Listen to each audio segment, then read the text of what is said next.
الحمد للہ رب العالمین والصلاة والسلام علی سید الانبیاء والمرسلین وعلی آلہ وصحبہ اجمعین۔ السلام علیکم ورحمۃ اللہ وبرکاتہ۔ علوم القرآن سیریز کا آج 9واں پروگرام ہے، اور آج ہم بات شروع کریں گے سورہ الانعام سے۔ اس سے پہلے ہم سورہ فاتحہ سے لے کر سورہ المائدہ تک گفتگو کر چکے ہیں، اور میں یہ گزارش کر چکا ہوں کہ قرآن پاک میں سورتوں کی ترتیب کے حوالے سے اگر دیکھا جائے تو وہ سورتوں کا ایک پہلا گروپ بنتا ہے جس میں فاتحہ مکی صورت تھی، اور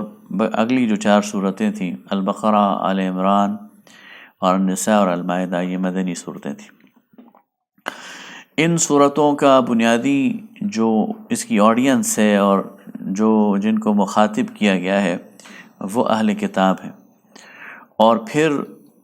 اہل کتاب میں سے کہیں رخ براہ راست یہود کی طرف ہوتا ہے اور کہیں رخ نصارہ کی طرف ہوتا ہے۔ اس کے ساتھ ساتھ ان صورتوں میں اسلامی معاشرت کی جو ضروریات تھی ان کے مطابق قانون سازی کا عمل بھی ساتھ ساتھ جاری رہا، اور اس کے ساتھ ساتھ جو نئی امت تشکیل پائی تھی، امت وسط یا امت خیر، اس کو ہدایات دی گئیں اور اس کو اس کی ذمہ داریاں یاد دلائی گئیں۔ یہ جو دوسرا گروپ ہے یہ سورہ انعام سے شروع ہوتا ہے، اور سورہ اعراف، سورہ انعام اور سورہ اعراف اس میں مکی صورتیں ہیں، اور اگلی جو 2 صورتیں ہیں سورہ انفال اور سورہ توبہ، یہ مدنی صورتیں۔ اس گروپ کا بنیادی جو سبجیکٹ ہے اور اس کے جو بنیادی خطاب ہے وہ قریش مکہ سے ہے، اور قریش مکہ کو اس میں پہلے تو تفہیم کی گئی ہے۔ سورہ انعام میں نصیحت کے لہجے میں انہیں توحید کے حوالے سے دلائل دیے گئے ہیں، آخرت کے حوالے سے دلائل دیے گئے ہیں، نبی کریم صلی اللہ علیہ وسلم کی رسالت کے حوالے سے دلائل دیے گئے ہیں۔ سورہ اعراف میں پھر یہ انداز ذرا انذار کی صورت اختیار کر جاتا ہے، اور انہیں پھر جھڑک کر اور ڈانٹ کر اور ڈرا کر انہیں اس انجام سے ڈرایا جاتا ہے جس سے سابقہ قومیں 2-4 ہوئی تھیں۔ تو گویا یہ پہلی جو صورت ہے انعام، اس میں وعظ ہے، نصیحت ہے، اور سورہ اعراف میں انذار ہے، اور اس کے بعد پھر سورہ انفال ہے اور سورہ توبہ ہے۔ سورہ انفال میں مسلمانوں کو جہاد کی تیاری کے حوالے سے الرٹ کیا جاتا ہے، اور سورہ توبہ میں پھر مشرکین مکہ کو آخری الٹیمیٹم دے دیا جاتا ہے کہ اب تمہارا کھانا پینا ختم ہو گیا ہے، تمہارا جو بیت اللہ کے ساتھ مجاوری کا تعلق تھا وہ ختم ہو چکا ہے، تمہارا دور ختم ہو چکا ہے، اب تمہارے پاس ایک ہی راستہ ہے، یا تو سیدھے طریقے سے ایمان لے آؤ، اور یا پھر عرب کی سرزمین کو چھوڑ دو، ورنہ پھر اگر تم یہاں زندہ پائے گئے تو تمہیں مار دیا جائے گا۔ ان صورتوں کے مطالب کو انشاءاللہ وقت کے ساتھ ساتھ ہم اس کا تجزیہ کرتے رہیں گے، لیکن یہاں چونکہ پہلی دفعہ قرآن پاک کے سلسلے میں ایک مکی صورت یعنی آئی ہے، تو ہم ذرا مکی دور کے جو قرآن کی خصوصیات ہیں اس پر بات کریں گے۔ قرآن پاک کا جو حصہ مکہ میں نازل ہوا 13 سال کے اندر، نبی صلی اللہ علیہ وسلم پر 13 سال کے اندر جو قرآن پاک کا حصہ نازل ہوا، اس کو ہم اس دور کو 4 بڑے ادوار میں تقسیم کر سکتے ہیں۔ پہلا دور تو خفیہ دعوت کا دور ہے، جو نبی صلی اللہ علیہ وسلم کی بعثت کے پہلے سال سے لے کر تیسرے سال تک جاتا ہے، اور ان 3 سالوں میں نبی صلی اللہ علیہ وسلم نے اپنے خاص متعلقین کو صرف اسلام کی دعوت دی۔ چنانچہ روایات میں آتا ہے کہ جو 4 لوگ سب سے پہلے آپ پر ایمان لائے، ان میں حضرت خدیجۃ الکبریٰ جو آپ کی زوجہ مطہرہ تھیں، ام المومنین، حضرت ابوبکر صدیق رضی اللہ تعالیٰ عنہ جو آپ کے قریبی دوست اور ساتھی تھے، حضرت علی رضی اللہ تعالیٰ عنہ جو آپ کے گھر میں پلے بڑے تھے اور آپ کے گویا بیٹوں کی طرح تھے، اگرچہ آپ کے چچا زاد بھائی تھے، اور حضرت زید بن حارثہ رضی اللہ تعالیٰ عنہ جو آپ کے گھر آپ کے خادم کی حیثیت سے موجود تھے۔ اس کے بعد حضرت بلال رضی اللہ تعالیٰ عنہ، حضرت خباب بن الارت رضی اللہ تعالیٰ عنہ، حضرت عبداللہ ابن مسعود رضی اللہ تعالیٰ عنہ، حضرت سعد ابن ابی وقاص رضی اللہ تعالیٰ عنہ، حضرت عثمان اور حضرت عبد الرحمن بن عوف، یہ جو وہ صحابہ ہیں جو بالکل ابتدائی زمانے میں ان 3 سالوں کے اندر اندر نبی کریم صلی اللہ علیہ وسلم پر ایمان لے کے آئے۔ اس دور کی خصوصیت یہ ہے کہ اسلام کی یہ دعوت ابھی مشرکین مکہ پر ظاہر نہیں ہوئی تھی، اور ابھی وہ اس سے باخبر نہیں ہوئے تھے، اگرچہ انہیں شاید کچھ سن گن مل گئی ہو، لیکن انہوں نے اس کو سیریس نہیں لیا تھا۔ اس دور میں نبی صلی اللہ علیہ وسلم پر جو قرآن کا حصہ اترا وہ اسلام کا بنیادی تعارف بھی تھا، اور ان صاحبان کا جو کہ نئے نئے مسلمان ہوئے تھے ان کی تزکیے اور تربیت کا ایک موقع تھا۔ مسلمان دار ارقم میں جمع ہوتے تھے، قرآن کا حصہ سیکھتے تھے، نماز سیکھتے تھے، دین کے مسائل سیکھتے تھے۔ تو یہ وہ دور ہے۔ اس کے بعد دوسرا دور وہ نبوت کے 3 سال سے شروع ہوتا ہے اور 5ویں سال تک 2 سال پر مشتمل یہ دور ہے۔ یہ وہ دور ہے کہ جب نبی کریم صلی اللہ علیہ وسلم کو اللہ تعالیٰ نے حکم دے دیا وَأَنذِرْ عَشِيرَتَكَ الْأَقْرَبِينَ، اے نبی صلی اللہ علیہ وسلم اپنے قریبی عزیز رشتہ داروں کو ڈرائیے۔ آپ صلی اللہ علیہ وسلم نے صفا کی پہاڑی پر کھڑے ہو کر، وہاں جہاں سے آج کل عمرہ کرنے والے اور حج کرنے والے سعی کا آغاز کرتے ہیں، صفا اور مروہ کے درمیان سعی کا، تو صفا کی اس پہاڑی پر کھڑے ہو کر نبی کریم صلی اللہ علیہ وسلم نے پوری وادی سے قریش مکہ کے لوگوں کو بلایا اور ان کے سامنے دین کی دعوت رکھی، ان کے سامنے کلمہ طیبہ کی دعوت رکھی۔ گویا یہ اظہار تھا نبوت کا اور اعلان تھا۔ اس کے نتیجے میں پہلے تو قریش مکہ کو ایک تعجب ہوا اور انہیں ایک عجیب بات لگی کہ ان کے درمیان ایک شخص اٹھ کھڑا ہوا ہے اور عجیب بات کر رہا ہے، اور پھر انہوں نے اس کا مذاق اڑانا شروع کر دیا اور اس پر طنز اور تبرہ کے تیر برسانے شروع کر دیے۔ لیکن انہیں پھر ایک اور احساس ہوا، اور وہ احساس یہ تھا کہ ان کے گھروں میں یہ دعوت پہنچ چکی تھی، اور ان کے اپنے گھر کے نوجوان اور مرد اور خواتین وہ اس دعوت سے نہ صرف متاثر تھے بلکہ بہت سارے گھروں کے جو نوجوان تھے وہ ایمان لا چکے تھے۔ لہٰذا انہیں ایک پریشانی بھی لاحق ہو گئی کہ یہ تو ہمیں ایک خطرناک صورتحال سے بقول ان کے یا ان کی سمجھ کے مطابق ان کو سابقہ تھا۔ لہٰذا انہوں نے سنجیدگی کے ساتھ اس کو لینا شروع کر دیا اور لوگوں کو اس دعوت سے روکنے کے لیے تعذیب اور تشدد پر وہ اتر آئے، اور تعذیب کا پہلا نشانہ انہوں نے غلاموں کو بنایا۔ حضرت بلال رضی اللہ تعالیٰ عنہ جو کہ غلام تھے امیہ بن خلف کے، تو ان کو مار اور پیٹ ان کی شروع ہو گئی۔ اسی طرح خباب بن الارت رضی اللہ تعالیٰ عنہ غلام تھے، ان کی مار پیٹ شروع ہو گئی۔ حضرت عمار یاسر اور ان کے والدین، وہ چونکہ پورا خاندان ایک زیر دست تھا، کمزور خاندان تھا، تو ان کی مار پیٹ شروع ہو گئی، اور براہ راست ابو جہل کی نگرانی میں یہ کام شروع ہو گیا۔ تو مکہ کے اندر ایک تعظیم اور تشدد کی بھٹی وہ بن گئی، اور اس کا اثر اور اس کا پرتاؤ اور اس کا عکس ہمیں قرآن کی ان صورتوں میں نظر آتا ہے جو اس دور میں نازل ہوئی۔ اسی دور میں پھر سورہ کہف نازل ہوئی، اور سورہ کہف میں اللہ تعالیٰ نے ان 7 اور یا 5 یا 3 لوگوں کا ذکر کیا جنہوں نے ایمان کی خاطر ایک غار میں پناہ لی بادشاہ کے ظلم سے، اور پھر اللہ تعالیٰ نے گویا یہ اشارہ دے دیا کہ ان جو مظلوم لوگ ہیں انہیں بھی پناہ کے لیے کہیں چلے جانا چاہیے۔ تو نبوت کے 4 اور 5ویں سال پھر مسلمان مکہ سے ہجرت کر کے حبشہ کی طرف گئے۔ 5ویں سال سے لے کر 10ویں سال تک نبوت کا جو دور ہے یہ تیسرا دور ہے، اور یہ گویا کہ ایک آزمائشوں کی بھٹی کا ایک عروج ہے، اور براہ راست ایک ٹکراؤ کی کیفیت ہے۔ مکہ کے ہر گھر میں ایک لڑائی پڑ گئی تھی اور ایک ٹینشن کی وجود میں آ گئی تھی، اور پھر خود نبی کریم صلی اللہ علیہ وسلم کی ذات مبارک بھی براہ راست ہدف بن گئی تھی اس مقابلے کی اور اس سخت آزمائش کی۔ یہی وہ دور ہے کہ جس میں پھر خود بنی ہاشم کا جو پورا قبیلہ ہے ان کو آئسولیشن اور وہ ایک قسم کی جیل کا وہ سامنا کرنا پڑا شعب ابی طالب میں 7ویں ہجری سے لے کر 10ویں ہجری تک، اور یہی وہ دور ہے کہ جس کے اختتام پر پھر نبی کریم صلی اللہ علیہ وسلم کی زوجہ محترمہ حضرت خدیجہ الکبریٰ کا انتقال ہوتا ہے 10ویں نبوت کو، اور حضرت ابو طالب کا انتقال بھی اسی سال میں ہوتا ہے، نبوت کے 10ویں سال۔ تو یہ جو دور ہے اس میں جو قرآن نازل ہوا اس میں بالکل واضح وہ کشمکش نظر آتی ہے، وہ ٹکراؤ نظر آتا ہے، وہ تعذیب اور تشدد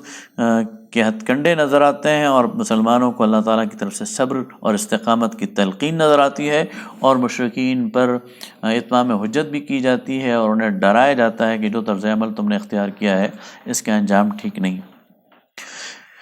چوتھا جو دور ہے وہ نبوت کے 10ویں سال سے لے کر 13ویں سال تک ہے۔ ان 3 سالوں میں جو قرآن پاک کی صورتیں اتری ہیں وہ ان میں ایک طرف تو ایک نئے مستقر کی تلاش کی بات آتی ہے، یہ اشارہ موجود ہے کہ اب آپ صلی اللہ علیہ وسلم نے اس وادی ام القریٰ سے باہر نکلنا ہے، اور اس کے ساتھ ساتھ معراج کا واقعہ پیش آتا ہے، طائف کا واقعہ پیش آتا ہے، اور اس کے ساتھ ساتھ نبی کریم صلی اللہ علیہ وسلم کے ساتھ مدینہ کے لوگوں کا انٹریکشن شروع ہو جاتا ہے، مدینہ سے انصار کے وفود آپ کے پاس آ کر آپ سے ملاقات کرتے ہیں، اور پھر ان کا آنا جانا شروع ہوتا ہے، اور اس کے نتیجے میں مسلمانوں کو ایک نئے مستقر کی طرف اللہ تعالیٰ ان کی رہنمائی کرتا ہے، اور جو آنے والا اسلامی معاشرہ ہے اس کی کے حوالے سے بھی چند ہدایات ان صورتوں میں اترتی ہیں، مثلا سورہ بنی اسرائیل ہے، سورہ حج ہے، اور اس طرح کی صورتیں۔ تو یہ وہ 4 ادوار ہیں جو مکی زندگی کو جن میں تقسیم کیا جا سکتا ہے، اور ان میں جو قرآن نازل ہوا تو ہر دور کی خصوصیات اس سے بالکل صاف اور واضح جھلکتی ہیں، اور جب اس کا گہرائی کے ساتھ مطالعہ کیا جائے تو سمجھ آ جاتی ہے کہ یہ صورت کس دور کی ہے۔ یہ جو مکی قرآن ہے اس میں بنیادی طور پر 4 مضامین پر بہت زیادہ فوکس کیے گئے، اور بار بار تصریف کے ساتھ اور وضاحت کے ساتھ اور مختلف انداز سے ان گھما پھرا کر ان موضوعات کو بیان کیا گیا ہے اور ہائی لائٹ کیا گیا۔ پہلی بات تو توحید ہے۔ توحید کے حوالے سے عقلی دلائل بھی دیے گئے، آفاق اور انفس کے دلائل بھی دیے گئے، اور خود انسان کے وجود سے بھی دلائل دیے گئے، اور انسان کو اور مشرکین مکہ کو سمجھایا گیا کہ اس کائنات کا خالق اور مالک ایک ہی ذات ہے، اور اس کے ساتھ کسی شریک کے ٹھہرانے کی کوئی گنجائش نہیں ہے۔ دوسرا موضوع مکی قرآن میں وہ آخرت کا ہے، پورے اہتمام کے ساتھ اور پورے تیقن کے ساتھ بتایا جا رہا ہے کہ یہ دنیا کی زندگی عارضی ہے، اس کے بعد جب انسان کو قبر میں ڈالا جائے گا تو اس کا مطلب یہ نہیں ہے کہ انسان کی زندگی ختم ہو گئی ہے، بلکہ وہ یہ شفٹنگ ہے، یہ تبدیلی ہے، یہ انتقال ہے، ایک زندگی سے دوسری زندگی تک منتقل ہونا ہے، اور پھر قبر سے لے کر آخرت کے دن تک ایک مرحلہ ہے برزخ کا، اور پھر آخرت کے دن یعنی یوم القیامہ کا ایک مرحلہ ہے، اور پھر جنت ہے اور جہنم ہے۔ تو اس کو پوری وضاحت کے ساتھ اس کی مختلف مراحل اور اس پر جتنے بھی دلائل ہیں وہ دے کر یہ ثابت کیا گیا ہے کہ آخرت کی زندگی ایک حقیقت ہے، اور اس سے آنکھیں نہیں چرانی چاہیے۔ تیسرا جو موضوع ہے مکی قرآن کا وہ ہے رسالت۔ نبی کریم صلی اللہ علیہ وسلم کی رسالت پر ایمان کے ساتھ ساتھ جو سابقہ انبیاء اور رسل ہیں ان کی باقاعدہ نام لے کر چند کا، ان کی دعوت کا، ان کی تاریخ کے مختلف گوشوں کو دکھا کر یہ بتایا گیا ہے کہ جو محمد صلی اللہ علیہ وسلم تمہارے سامنے بات کر رہی ہیں نئی بات نہیں ہے، ہر دور میں اللہ کے برگزیدہ بندے جو اللہ کی طرف سے مامور ہوتے ہیں اس کام پر، انہوں نے یہ کام کیا ہے۔ اپنے دور میں نوح علیہ السلام نے بھی یہ کام کیا، ہود علیہ السلام نے بھی، صالح علیہ السلام نے بھی یہ کام کیا، ابراہیم علیہ السلام نے بھی، حضرت یوسف، موسیٰ اور حضرت داؤد اور سلیمان اور حضرت عیسیٰ علیہ السلام نے بھی علیہم السلام اجمعین، ان سب نے اپنے اپنے دور میں لوگوں کو اللہ کی توحید اور آخرت کی طرف پکارا ہے، اور یہی سلسلہ ہے جس میں محمد الرسول اللہ صلی اللہ علیہ وسلم بھی آپ کو توحید کی طرف بلا رہے ہیں اور آخرت کی طرف بلا رہے ہیں۔ گویا تیسرا جو عقیدہ مکی قرآن میں اسٹیبلش کیا جاتا ہے پورے دلائل کے ساتھ، وہ نبی صلی اللہ علیہ وسلم کی رسالت ہے۔ چوتھا جو موضوع ہے جسے مکی قرآن میں بار بار مختلف انداز سے پیش کیا جاتا ہے، وہ بنیادی انسانی اخلاق ہے۔ یہ بتایا جاتا ہے کہ ایک مسلمان کو کتنا اللہ کے بندے کو کن اخلاق کا حامل ہونا چاہیے، یتیموں کے ساتھ اس کو کیسا سلوک کرنا چاہیے، اس کو سچ بولنا چاہیے، اسے جھوٹ سے پرہیز کرنا چاہیے، اسے زنا سے بچ جانا چاہیے، اسے شراب سے بچ جانا چاہیے، اس کو اخلاقی برائیوں میں مبتلا نہیں ہونا چاہیے، اسے کسی پر ظلم نہیں کرنا چاہیے، اسے کسی کا ناحق مال نہیں کھانا چاہیے، اور اسے بھوکوں کو کھانا کھلانا چاہیے، اور اسے کم دستوں اور زیر دستوں کے ساتھ تعاون کرنا چاہیے۔ تو یہ وہ چوتھا موضوع ہے جو مکی قرآن میں ہمیں بڑا نمایاں نظر آتا ہے۔ اب ہم سورہ انعام کے مطالب کا تجزیہ کریں گے اور پھر اس کے کچھ حصوں کو دیکھیں گے بھی کہ اس میں ہمارے لیے کیا رہنمائی۔ تو جیسا کہ میں نے گزارش کی کہ اس صورت میں سب سے پہلے مشرکین مکہ کی فہمائش کی گئی ہے، انہیں وعظ اور نصیحت کی گئی ہے، اور انہیں اچھے طریقے سے، یعنی اس کو آپ اس طرح لے سکتے ہیں کہ آپ کسی اپنے ہمدرد کو، کسی سے محبت کرنے والے جس سے آپ محبت کرتے ہیں، جس سے آپ چاہتے ہیں، اسے بٹھا کے آپ سمجھاتے ہیں، اور اس سمجھانے کے انداز میں پیار بھی ہوتا ہے، اس میں غم خاری بھی ہوتی ہے، اس میں درد بھی ہوتا ہے، اس میں تباہی سے اسے بچانے کی آپ کی خواہش اور آرزو بھی ہوتی ہے۔ سورہ انعام میں اللہ تعالیٰ اسی طرح مشرکین مکہ کو پیار سے سمجھانے کی یعنی ایک انداز ہے۔ سورہ اعراف میں یہ بالکل پھر بدل جاتا ہے اور اس میں ایک ڈراوا اور انذار آ جاتا ہے۔ تو پہلے تو توحید کے حوالے سے بات کی گئی ہے، اور دلائل دے کے کہا گیا ہے کہ اس کائنات کا خالق اور مالک وہ اللہ تعالیٰ ہے۔ آخرت کے لیے انسان کو تیار کیا گیا اور کہا گیا ہے کہ دنیا کی جو زندگی ہے یہ بالکل فانی ہے، فنا ہے اس کے لیے، اور اس کے بعد ابدی زندگی تمہاری منتظر ہے، اور اصل میں وہ زندگی ہے جس کی کامیابی اور ناکامی کے لیے انسان کو سوچنا چاہیے۔ سابقہ رسولوں کے حوالے سے یہ بتایا گیا ہے کہ جن قوموں نے سابقہ رسولوں کو جھٹلایا ان کا انجام بہت خطرناک ہوا، لہٰذا اگر تم چاہتے ہو کہ تمہارا انجام خطرناک نہ ہو تو تم ان کی روش سے باز رہو اور اس پر عمل نہ کرو۔ پھر نبی صلی اللہ علیہ وسلم کو یہ تسلی دی گئی ہے کہ یہ جو کفار ہیں، مشرکین مکہ ہیں، یہ ضدی ہیں، یہ ہٹ درم ہیں۔ نبی صلی اللہ علیہ وسلم کے دل میں خواہش پیدا ہوتی تھی کہ کسی طرح یہ لوگ ایمان لیں، اور اس خواہش میں یہ بھی ایک چیز شامل ہو گئی کہ کچھ معجزات ایسے ان کو دکھا دیے جائیں کہ جس کے نتیجے میں گویا ان کے منہ بند ہو جائیں اور ان کی عقل جو ہے وہ اس کو مسخر کر لیا جائے اور یہ ایمان لیں۔ تو اللہ رب العالمین یہاں نبی کریم صلی اللہ علیہ وسلم کو تسلی کے انداز میں فرما رہے ہیں کہ اس سے پہلے بھی یہ لوگ جو تھے جنہوں نے ضد اور ہٹ درمی کو اپنا شیوا بنا لیا ہے، ان پر معجزات اثر نہیں کرتے، یہ معجزات کو الٹا معنی پہنانے کی کوشش کر دیتے ہیں، اور اس کے نتیجے میں ان کے فرار میں اضافہ ہوتا ہے۔ جس نے ایمان قبول کرنا ہے، جس نے راہ راست پر آنا ہے، اس کے لیے قرآن کافی معجزہ ہے، اس کے لیے آپ صلی اللہ علیہ وسلم کی زندگی اور آپ کی سیرت یہ بہت بڑا معجزہ ہے، آپ کا اخلاق بہت بڑا معجزہ ہے۔ جو آپ کے اخلاق کو دیکھ کر متاثر نہیں ہو رہا، جو آپ کی سیرت کو دیکھ کر متاثر نہیں ہو رہا، جو قرآن کی سادہ دعوت کو سن کر متاثر نہیں ہو رہا، پھر اس کے لیے کوئی معجزہ یہ فائدہ مند نہیں ہے۔ اس لیے آپ صلی اللہ علیہ وسلم اس چکر میں نہ پڑیں، اور آپ صلی اللہ علیہ وسلم اس یعنی اپنے آپ کو اس لیے پریشان نہ کریں کہ یہ لوگ ان کو کوئی معجزہ دکھا دیا جائے تو یہ ایمان لے آئیں گے۔ پھر اس کے بعد بتایا گیا کہ آسمان و زمین سب اللہ تعالیٰ کی ملکیت ہے، اور بتایا گیا کہ کتب علی نفسہ الرحمہ، اللہ تعالیٰ نے اپنی ذات پر رحمت کو لکھ دیا۔ اس کے بعد حضرت ابراہیم علیہ السلام کے حوالے سے ایک سرگزشت ہے اور ان کی زندگی کا ایک گوشہ دکھایا گیا۔ حضرت ابراہیم علیہ السلام، ان کے حوالے سے جو تاریخ ہمیں بتاتی ہے وہ یہ ہے کہ وہ موجودہ عراق کہ ایک شہر میں جو موجودہ بصرہ کے قریب اس کے نواح میں ہے، حضرت مسیح ابن مریم کی پیدائش سے 2100 سال پہلے وہاں پیدا ہوئے تھے، اور جس گھر میں پیدا ہوئے تھے وہ گھر گویا بت پرستی کا مرکز تھا۔ حضرت ابراہیم علیہ السلام کے جو چچا تھے اور ان کے جو والد تھے وہ مذہبی پروہت اور مذہبی لیڈرشپ کے مقام پر فائز تھے، اور اس مملکت میں ان کو ایک بشپ اور پیشوا کا جو مقام ہے وہ حاصل تھا۔ گویا ایک مذہبی جو لیڈرشپ والا مقام ہے، سیادت اور قیادت والا مقام ہے، اس گھرانے میں حضرت ابراہیم علیہ السلام پیدا ہوئے،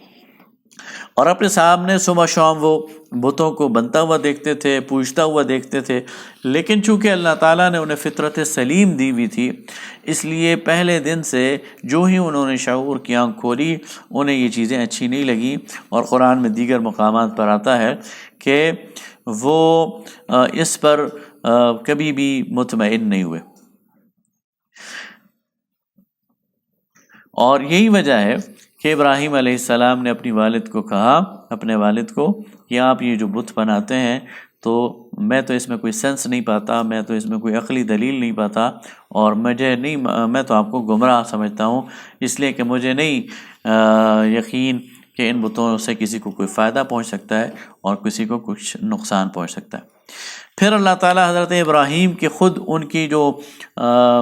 سمجھ کا جو پروسیس ہے، ان کے جو تفہیم کا پروسیس ہے، دین تک پہنچنے کا پروسیس ہے، اس کا ذکر کرتے ہیں کہ اللہ تعالیٰ نے ابراہیم علیہ السلام کو کس طرح ایک عمل سے گزار کر حقائق تک پہنچایا۔ جس معاشرے میں حضرت ابراہیم علیہ السلام تھے، اس معاشرے میں نہ صرف لکڑی اور مٹی اور پتھر کے بتوں کو پوجا جاتا تھا، بلکہ سورج، چاند اور ستاروں کی بھی پرستش کی جاتی تھی۔ تو حضرت ابراہیم علیہ السلام مٹی اور لکڑی اور پتھر کے بتوں سے تو بیزار تھے، اپنے سامنے انہیں دیکھتے تھے بے بس، کوئی ہتھوڑے سے اور کلہاڑی سے ان کی ناک اور منہ کو بنایا جا رہا ہے اور سنوارا جا رہا ہے، تو وہ سمجھ گئے تھے کہ یہ تو انسان نے ویسے ہی اپنے لیے ایک فریب بنایا ہوا ہے۔ لیکن سورج اور چاند اور ستارے، اس کے بارے میں بھی پھر وہ ایک پروسیس سے گزرے۔ اللہ تعالیٰ نے یہاں سورہ انعام میں اس کا ذکر کیا ہے کہ پھر انہوں نے جب دیکھا کہ ستارہ رات کو چمکتا ہے، نکلتا ہے، تو انہوں نے کہا کہ یہ رب ہو سکتا ہے، لیکن جب وہ ستارہ غروب ہو گیا تو انہوں نے کہا کہ میں غروب ہونے والوں کو پسند نہیں کرتا، یہ کیسا رب ہے کہ جس کی زندگی، جس کا لائف ٹائم، جس کا سپین آف لائف یہ بہت تھوڑا ہو۔ پھر ان کو 14ویں کے چاند کی طرف ان کا ذہن منتقل ہوا، تو جب وہ پوری طرح آب و تاب سے چمک رہا تھا تو انہوں نے کہا ہو سکتا ہے یہ رب ہو، لیکن جب وہ چاند غروب ہوا تو انہوں نے کہا کہ نہیں، اگر میرے رب نے مجھے ہدایت نہ دی تو میں گمراہ لوگوں میں ہو جاؤں گا، یہ بھی رب نہیں ہو سکتا، اس لیے کہ غروب ہونے والا رب نہیں ہے۔ پھر جب انہوں نے سورج کو چمکتا ہوا دیکھا تو کہا کہ یہ ہو سکتا ہے کہ میرا رب ہو، لیکن جب وہ سورج بھی غروب ہو گیا تو کہا یا قوم انی بریء مما تشرکون، اے قوم میں اس شرک سے برات کا اظہار کرتا ہوں جو تم کرتے ہو۔ ان آیات پر غور کرنے سے معلوم ہوتا ہے کہ یہ ان کے کوئی ایک 24 گھنٹے پر مشتمل مکالمہ ہے جو اپنی قوم کے ساتھ انہوں نے کیا، یعنی اپنی قوم کو بتانے کے لیے کہ ان کے عقائد مٹی اور پتھر اور لکڑی کے بتوں کے حوالے سے بھی ناقص ہیں، اور ان کے عقائد چاند، سورج اور ستاروں کے حوالے سے بھی ناقص ہیں، اور پھر اپنی قوم کو گواہ کیا کہ دیکھو یہ چاند، یہ تمہارا تب رب ہو سکتا تھا اگر اس کو غروب ہونا نہ ہوتا، یہ سورج تب رب ہو سکتا تھا اگر اسے غروب نہ ہونا ہوتا، یہ تارے تب رب ہو سکتے تھے جب انہیں غروب نہ ہونا ہوتا، لیکن یہ سارے تھوڑے سے ٹائم کے لیے سامنے آتے ہیں، پھر غروب ہو جاتے ہیں، غائب ہو جاتے ہیں، تو یہ رب نہیں ہے۔ آگے فرمائے انی وجہت وجہی للذی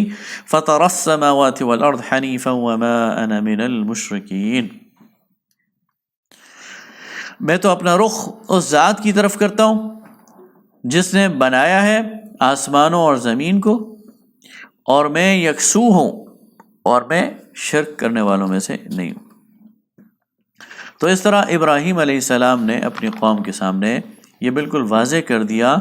کہ اللہ کے علاوہ جس کو بھی تم اس کی عبادت کرتے ہو، چاہے وہ زمین میں ہے یا آسمانوں میں ہے، اس کی حیثیت اللہ کے مقابلے میں کچھ بھی نہیں ہے، اور اللہ تعالیٰ جو ہے وہ وحدہ لا شریک ہے، اس کا کوئی شریک نہیں ہے۔ پھر سورت کے آخر میں ایک بلیغ خطبہ دیا گیا ہے، اور حضرت عبداللہ ابن عباس رضی اللہ تعالیٰ عنہ کے قول کے مطابق جو تورات میں 10 احکامات تھے جنہیں 10 کمانڈمنٹس کہا جاتا ہے، اللہ تعالیٰ نے ان کو سورہ انعام کی ان آیات میں اہل ایمان کے لیے بھی، امت مسلمہ کے لیے بھی اتارا۔ اور اگر غور کیا جائے تو یہ بہت ہی بلیغ خطبہ ہے، بہت ہی بلیغ حصہ ہے، اور اس کی اوپر انشاءاللہ ہم بات کریں گے۔ تو کہا گیا قُلْ تَعَالَوْا أَتْلُ مَا حَرَّمَ رَبُّكُمْ عَلَيْكُمْ، اے نبی صلی اللہ علیہ وسلم کہہ دیجئے آؤ میں تلاوت کروں کہ تمہارے رب نے تم پر کیا کیا چیزیں حرام قرار دی۔ پہلی چیز جو حرام قرار دی ہے اللہ تشرکوا بہ شیئا، کہ تم اللہ کے ساتھ کسی کو شریک نہ ٹھہراؤ۔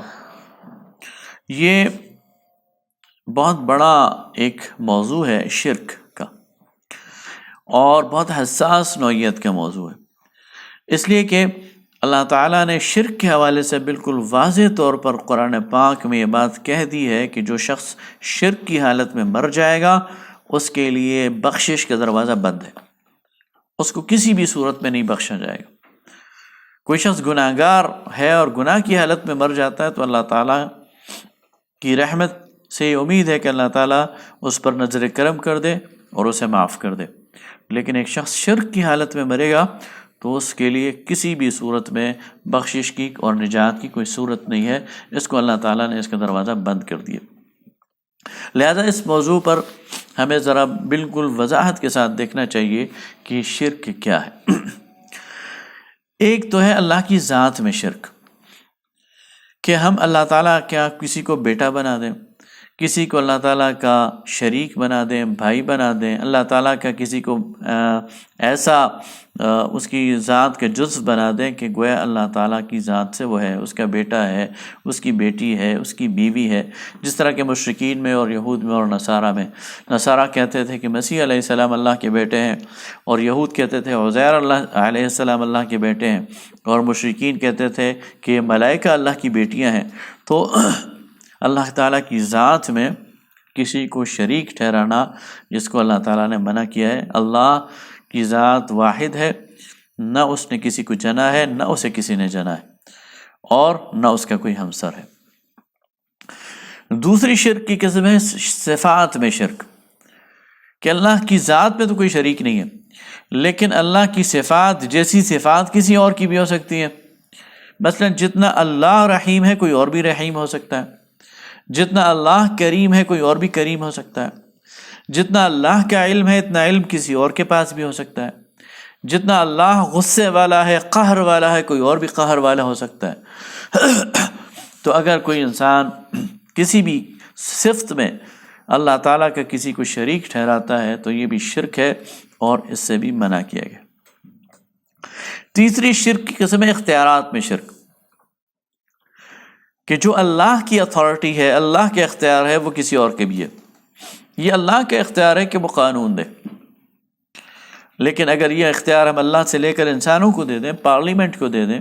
کسی جج کو دے دیں، کسی حکمران کو دے دیں، تو گویا ہم نے اس حکمران کو، اس جج کو، اس عدالت کو، اس پارلیمنٹ کو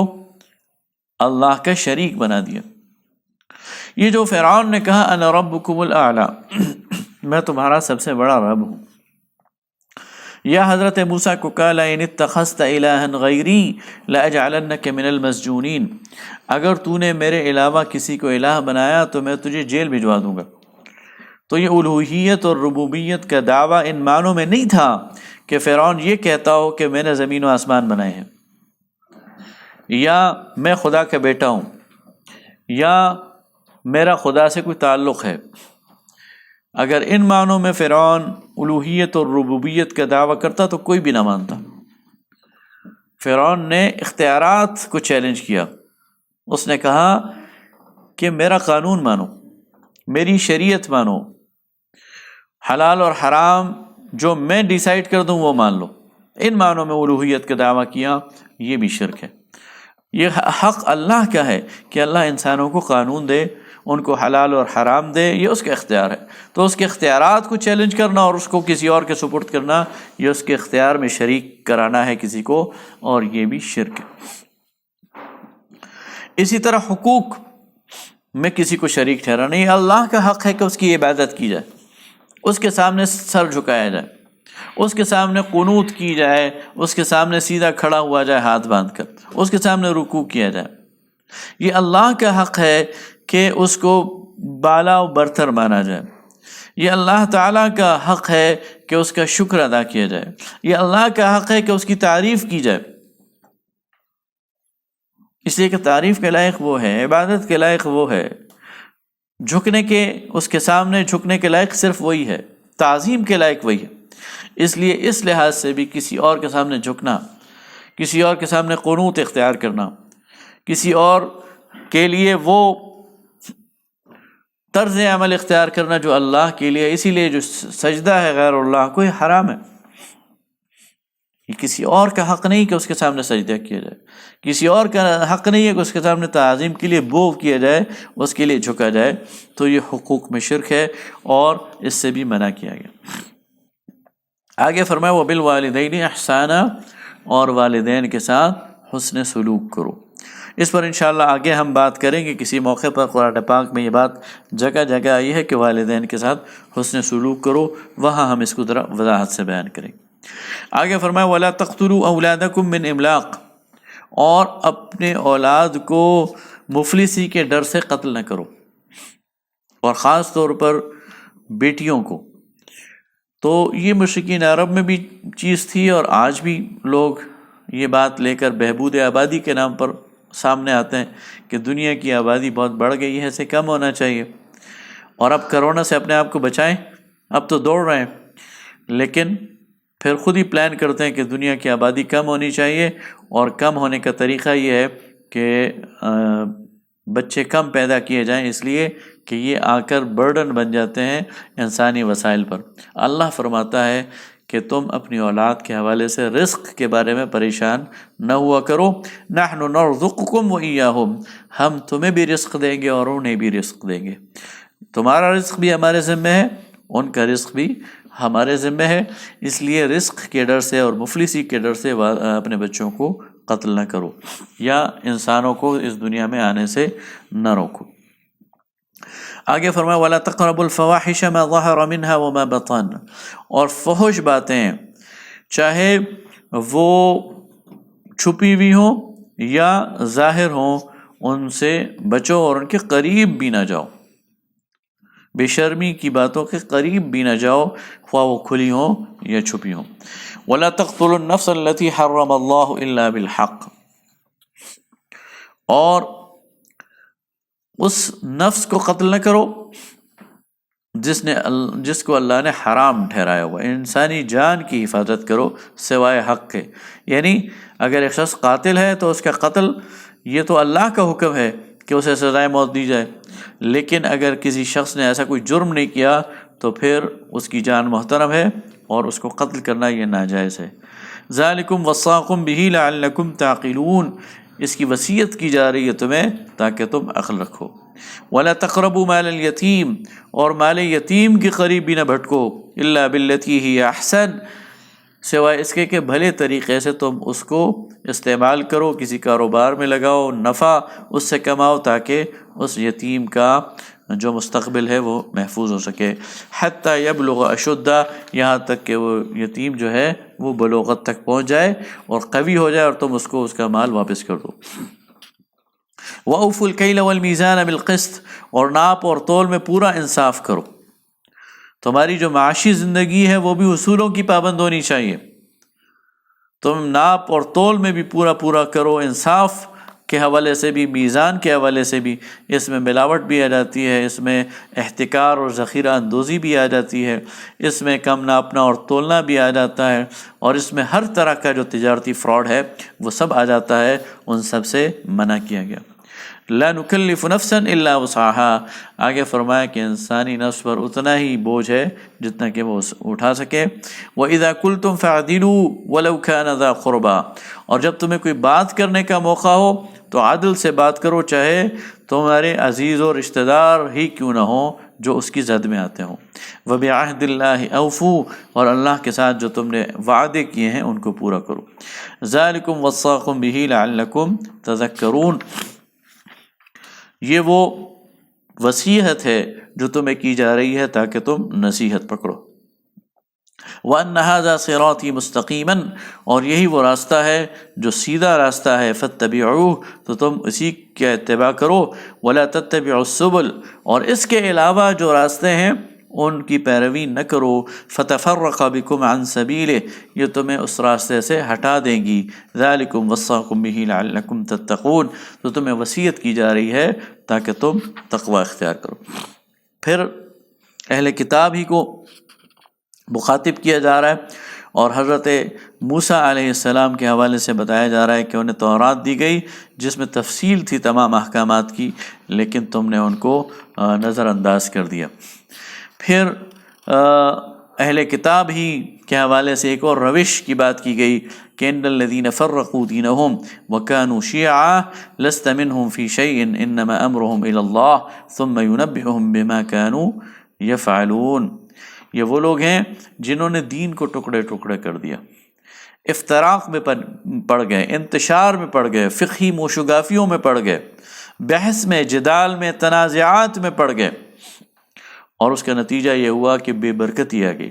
اس کا نتیجہ یہ ہوا کہ ان پر نحوست آ گئی، اس کا نتیجہ یہ ہوا کہ ان پر ذلت اور مسکنت آ گئی، اور اس کے نتیجے میں ان کو اللہ تعالیٰ نے عروج سے کے راستے سے ہٹا دیا اور زوال کے راستے میں ڈال دیا۔ اس لیے یہ وہ لوگ ہیں کہ جن کو تمہیں نہیں فالو کرنا، امت مسلمہ کو کہا جا رہا ہے کہ تم نے دین میں افتراق نہیں کرنا، انتشار نہیں کرنا، اور اپنے رب کے راستے پہ چلنا ہے اور اسی کی طرف آگے بڑھتے رہنا ہے۔ اللہ تعالیٰ سے دعا ہے کہ اللہ تعالیٰ ان آیات پر ہمیں عمل کرنے کی بھی توفیق عطا فرمائے، اور اپنے لیے اس کو دنیا اور آخرت کا ذخیرہ بنانے کی توفیق عطا فرمائے۔ وآخر دعوانا الحمدللہ رب العالمین۔